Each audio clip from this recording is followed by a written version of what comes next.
If you feel that feeling of you want to return, you're unsure, or you're very hesitant, that is the line, the perimeter of your paradigm. So it's something where we're insecure, we're unsure, we're talking about the everyday things of I need to go stand up in front of my whole class. I need to go talk to the person that I have a crush on. I need to step up and say something to my boss. That is a boundary that they've crossed. So there's these things that might make a little bit of apprehension. But the wonderful, incredible thing was that my guides wrapped this into a feeling that can explain the beautiful divine purpose of this feeling. It's not a stop sign, it's a detector. Hello, dear soul. I am delighted with this episode because to me, this one, to say the least, it hits straight to my heart. I think one of the biggest challenges that we navigate as humans is our comfort zone. And having the call to, or sometimes embodying the bravery, or feeling the connection to the next step that we're often destined to take. But for some reason, we're just not doing it. And oftentimes it's fear. More than likely not. 95% of the time, I'd probably guess. Or some root of fear. And when I was channeling with my guides, they said something to me. It's like it reframed the comfort zone, because we often hear it's about an area or a designated zone that we feel pretty good, and then the moment that we step outside of it or attempt to, it's like all the signals go off. But what they shared with me is what they call the perimeter of your paradigm. And Bob Proctor was the first one who introduced the paradigm concept to me. And for me, a paradigm is such a beautiful word for what it is, because we often, if we're associating it with a comfort zone, to me, it feels very static and very specific, and that there's only one. But often our quote, quote, comforts of any one thing or area, if we're looking at it from relationships in relation to money, or we're looking at it in one relationship as related to another, there might be a difference in either one of those comfort zones, if you will. But we instead kind of lump them all together. And I also feel like comfort zone sometimes limits us in that there's kind of one for life. And once you have it, that's it. But what's interesting about a paradigm is it's kind of like the architecture of something that then can morph and ascend and change. So it's almost expected that your paradigm would not remain the same, yet we still try in the same way to hold on to everything. But it's positioning it more in a place of ascension for me. And then when my guides kind of took this comfort zone and then the perimeter of your paradigm, for some reason I was like, holy cow, it connected expansiveness.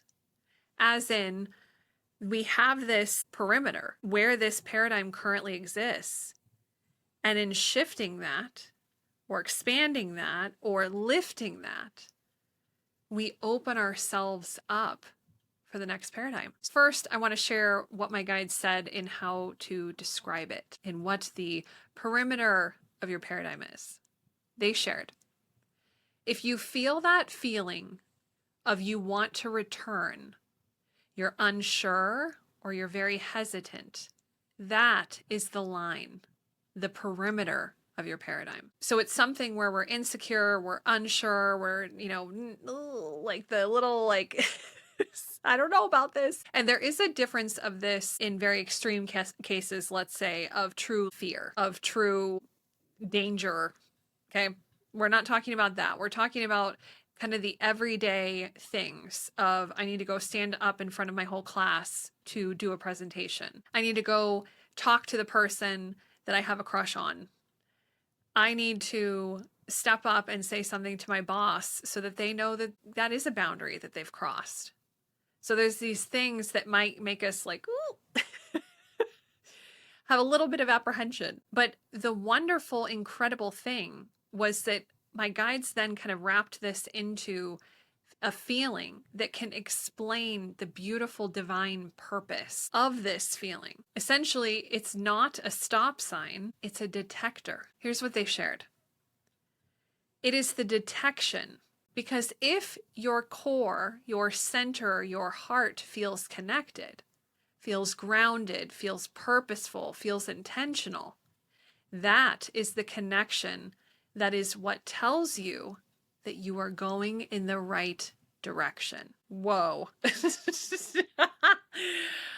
Okay. All right. I'm telling you, the minute I heard this, I was like, okay, wow. So not only are we pretty well versed in what this feeling feels like, but now this is the feeling that lets us know, that is literally our indicator that we're going in the right direction. And again, we're not talking about those situations that are more serious. We're talking about the average kind of everyday things that make us a little uncomfy, that feel a little icky, that feel a little sticky, that feel like there's just something that I wouldn't prefer this. You know what? Never mind. Nah, I'm good. I'll just sit back down. I don't want to make that speech, because if I make that speech, that means that somebody might not like it, or somebody might like it, and now I have to do that all the time. And I don't want to do that. Never mind. It's those situations that I'm talking about. And in this way, y'all, they're telling us two things in this quote. So obviously the quote itself of that you're going in the right direction, this is the way to kind of almost reframe that feeling, is phenomenal. Phenomenal. We don't get the opportunity to really reframe something that is deeply ingrained in our culture. Deeply. We've learned to fear that uncomfy feeling. We've learned to fear it. We've learned because of the one time in second grade this happened, or the one time your boss did this at your last employer, or the fifth time that, so-and-so. Okay, if we're tying it to something, there's something more. And this is a repeated offense, this is the fifth time, this is going to be the sixth time, we are clearly holding on to something that is not serving us. And if it's a repeat, we're not ascending. That's what it tells me. But with this quote, they are sharing with us also our feeling at our core. So yes, our external or our surface emotion might be, let's say, I'm fearful of standing up in front of the class to make the speech. Or I'm fearful of telling my boss that they've crossed the line. This is a boundary for me, establishing a boundary.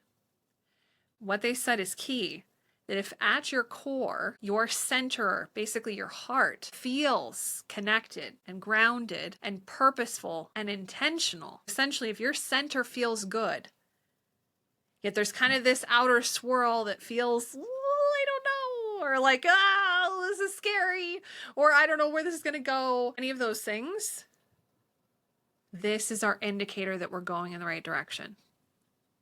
So if you yourself don't feel grounded, don't feel connected, then that's not the indicator. So we need to have kind of that center feeling of grounded and connected, and that swirl of like, ooh, to know those two things coming together indicate instantly that we are going in the right direction. And this also instantly tells us that we've reached the perimeter. We've hit the perimeter. We've indicated the perimeter. And one of the first things I ever did to kind of help me reframe all of this in my mind. So reframe comfort zone, reframe like the line. So it's the current fence that exists for our paradigm, which is never permanent. Never. Our mind tries to make it permanent because that gives us security. It's a false sense of security. So when we've hit the perimeter, here's what my guides shared on what to do. Or if there is something scary or something that you have not done before, you feel like you are not confident, you are not sure if you will make it, that is when you lean more into your divine connection, your guides. And I will be honest right now, y'all. Myself going through a lot of life change right now. I am hitting the perimeter. I am meeting the perimeter. I am touching the perimeter. I'm saying hi to it. We're on a first name basis. And when I feel those feelings, unsure, there's some sort of belief there. I don't know if I'm going to make it. I haven't done this before, so I don't know if I can jump. This is when we need to turn inward and upward. This is when we need to ask for support. Guides, I call on your guidance. I call on your illumination. I call on helping me to see something that I cannot see. I have said that more times than I could even count. But I will say this, that when you call that in, it comes. You must believe it. That's the other thing. Our beliefs, and I will continue to expand on this in other episodes as I have in previous episodes, but our beliefs and what we hold in our heart as to what we believe opens everything up or restricts everything from our life experience. It is literally the gatekeeper.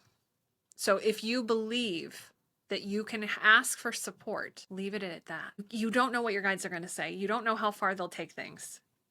Allow that to be the magic. Allow that to be something that they get to worry about. They get to be challenged with. They're tasked with, and they love it. This is what they love. But for you, it's about believing that they're there, believing that they will assist you, believing that they will share with you something to open the door, to shine the light, to at least crack the window, to allow that illumination that you need in this very moment of now. And I've spoken about this on previous episodes as well, that we are navigating on the Superconscious river. And we have ourselves and we're in a boat and we are drifting with the current of life. And that is the flow of the way things go. And sometimes it's faster and sometimes it's a little slower. And sometimes you're going through some rapids and sometimes you're just on still water for a little while. You just never know what you're going to get into. We are on the Superconscious river. And so leveraging that analogy again, they came back with something a little bit more expanded about us and our boat. I think this too, when we feel this current pulling us, this is where the fear comes in. Well, I don't know if I'm going to make it. I don't know if I can do this. I don't know if I want to do this. You know what? This feels icky. This feels weird. I'm not so sure. Those are all the feelings we have. I see them actually as a mirror. So when you're also going through that experience of feeling that, knowing, believing that you're in your boat, and right now you might be going through a little patch of intensity.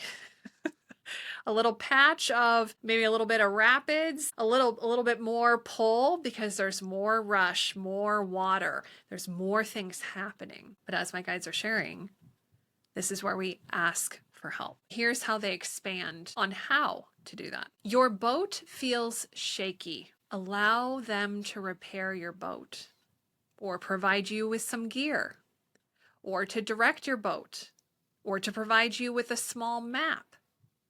They will provide you something to help navigate that feeling, especially if that is the right way for you. So I think there's two things here, and who they're talking about is our guides asking for support. First, if we're feeling shaky, we're not sure, we don't know what's going on, we feel the pull, like we should go get up and make this speech, but we've never done this before, we don't know how this works, we don't want to make a joke of ourselves, we go through this list. So in seeking help, going inwards and upwards, asking, so maybe they give you a small map to show you the next step or two, maybe they come in and repair your boat, maybe they're giving you some gear, they're empowering something on your journey.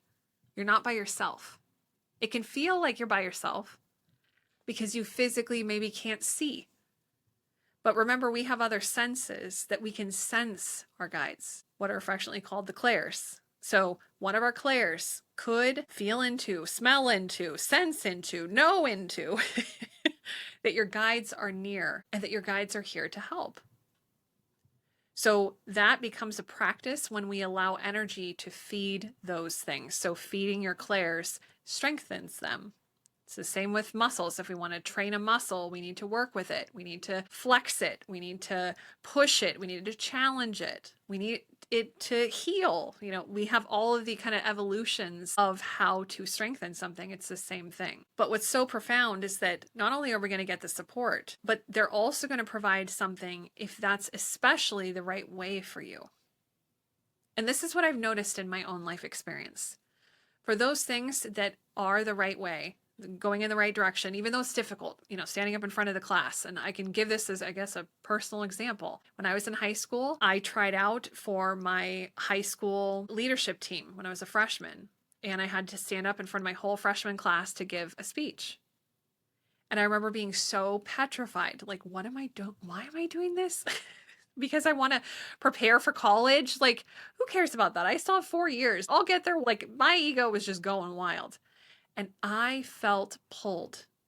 I felt like that was where I needed to be. And I didn't know why, but I had faith. And I asked for help. I asked for support from the God of my knowing at the time. And I tell you what, I stood up there and I instantly got supported. I walked up there. I even back to when I had to complete my application and get ready and practice every single step of the way. I was given something, a little something, a little something. But then there's times in my life, like I can speak more recently, when I was doing videos, but for the career side of things. So I invested 20 years of my life in the corporate world, in recruiting and HR, talent acquisition. And I felt that when I quit my last corporate job, that was the most reasonable thing for me to do, is teach others how to interview and how to get the job and how to do their resume. It made a lot of sense. It was very logical. And it's not that I didn't have the experience, but it just wasn't what I was supposed to be doing. And I kept asking for help. And what would happen is I wouldn't be injured. It wasn't like I was abandoned. It wasn't the same. And then on top of it, I was running into problems all the time because I was not in flow. If you see it like this, I basically chose to get out of the river. I grabbed my boat. I was like, you know what? I'm going to go down this other stream because I don't have to worry about the current pulling me and going through rapids and dealing with rocks and, all this stuff that I'm frustrated with. I'm going to just take my boat and I'm going to go over here to this little stream where basically I can just float around. And of course, I can choose my experience. If that's what I choose, okay. But we are in the Earth video game. I made an episode on that. I'll link that in the show notes for y'all and share it here. But I literally went to this place that was of my own choosing. And then in asking for support, it's not that I was abandoned because they still would help me. I still had successful YouTube videos and successful streams. I used to stream on Twitch and things would go well. I met some incredible people, but everything felt so hard and tough. And it was like I was fighting against the grain. There wasn't a flow. And this is what I appreciate about their metaphor on being on the Superconscious River, because we are meant to flow. And our guides are surrounding our boat and they are guiding us and getting obstacles out of the way and making sure that we, get into the right path that we need to get. They are doing all of that for us because we mapped this out before we got here. So if we choose to take our boat and put it in a different body of water, our guides are still there to support us, but you're not going to get into any flow. It's going to feel stuck, stifled. The same thing as it was me basically choosing my corporate career again. I just didn't work for somebody. I would talk about the same things. I would do the same things. I'm telling you, it was like I had the same job, but it was just like different people, different variables. But that's not what I was called to do. And y'all, I will be very honest, I gambled my entire life on it. My financial situation, my everything. I felt like it made so much logical sense. But we forget that we're here for something or many somethings. So what I'd love to invite you to contemplate for this gorgeous episode is thinking about, where is your boat right now? Where is it? And depending on where your boat is, have you hit that or touched that perimeter of your paradigm? Is there something there that feels icky or weird or unsure? Is there something there? Because your guides are there to support you and they will support your boat no matter what.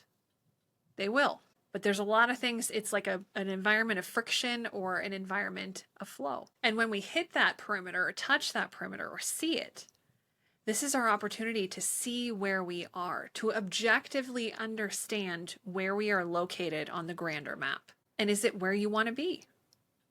Does it feel good? And if we're not in a position of relentlessly, let's say, getting to that edge, it's kind of like my other metaphor of the floor and your ceiling. So you establish your floor, your foundation, and then you rise eventually and you get to your ceiling, what you thought was the highest point you could ever get to. And then suddenly you realize that becomes your new floor. And then you're able to identify your ceiling again, rise to it. So you're constantly ascending. It's the same thing with our perimeter. And it might not be a perfect circle, but I'll give this kind of visual. When we reach that edge, we might then expand out a little bit. Take that risk, do that speech, see what happens, gain that experience. Or it might make it kind of weird oblong shaped. Or it might empower us to see the whole thing and throw the whole thing out and decide, you know what, I'm going to be actually over here. I'm going to be in a totally different area. So it empowers us to actually understand, if you will, the physical location, quote, quote, of our boat. But it's about believing we're supported. It is about feeling centered. So that thing that's making you feel uncomfy, asking that person out that you really like, do you feel centered about it? Does it feel good? It might feel scary, but does it feel good? Are you excited about it? If everything is aligning at your center, that's telling you you're going in the right direction. So as much as we're able to center and ground, we're able to really identify where we're going and that we're going in the right direction. And then when we reach that perimeter point, wherever it is, this is where we lean in, we go inward and upward, we lean into our divine guidance. And they are the ones who are assisting you. And if you feel like you are in some flow, and obviously if you can imagine a river, for the most part, you're going to be flowing along because the current is pulling you. And then maybe you kind of go over here to this little pituitary thing and you're kind of spinning around, then you move around, and then, maybe you get stuck on this little beaver dam, and then eventually the water clears out, and then you kind of go around it. So there are things that can kind of get in the way of our path, but for the most part, we're not fighting. We're not resisting. We're not pushing. We're not trying to make it go faster. We're instead participating in that flow, in that dance. But if we, as I shared, I had picked up our boat and put it in another body of water, and we're not flowing, and we can feel there's a lot of friction and there's a lot of stuckness. This is where also asking for support, asking for help, asking for clarity, because your guides will tell you also if you are not going in the right direction. They will also tell you what might be a better decision, what might be a better option. Now remember, they cannot make these decisions for you, but they can always advise you. And from that place, if you can identify where you are, if you are in some sort of flow, then they're helping your boat. They're giving you gear. They're giving you a map. They are empowering you to continue on that journey. And if that current right now feels a little scary and you're not so sure about getting on that stage, they're going to help you do that. I know this because they did it for me. And if we also have any hesitation, we know when something's right for us. We deny it. Often it comes so easy and so fast that it wasn't that easy. No. Well, if it's that easy, that means it's not right. No. Follow your heart. Connect with it with your heart. Even this morning, my guides, I was channeling, and they were saying to follow what your heart says. Look at something. Like if you look at a picture, you can think about it or you can feel it. This is an opportunity for you to feel it. Feel into that thing. Feel into getting up there on that stage. Is it what you really want? It's just kind of scary doing it? Or are you trying to push yourself up there because you think that's what will make you better, or that you have to do, or so-and-so expects you to do? The first scenario where you are being pulled to do it, your guides are going to just help you do it. It's going to be so easy. You're in your boat, you're stuck on something, and they come in and just squeak by and move your boat, and now you're right back into the flow again. It's instant. But if you are in that push mode, this is where they may invite you to think about other things. They might present other scenarios. They might even present other exit points right in front of you. It can happen. Other opportunities, other options. The universe is speaking to us at all times. But that perimeter is an opportunity for us to reframe what it is. It is an opportunity for us to go inward, to observe, to understand, to identify where our boat is, to ask and seek guidance and help, and to make a decision that is so beautifully aligned, that moves our boat in the perfect timing, perfect way, because that is what this life experience is about. And my invitation for you in deep contemplation is taking some moments to understand where your boat is, what your boat is tasked with, challenged with, and what your heart feels. Are you in the right place? Are you in the right relationship? Are you in the right job? Are you in the right commitment for the weekends? Are you doing what's right for you? Go inward, go upward. Seek the clarity. Believe, and you shall receive.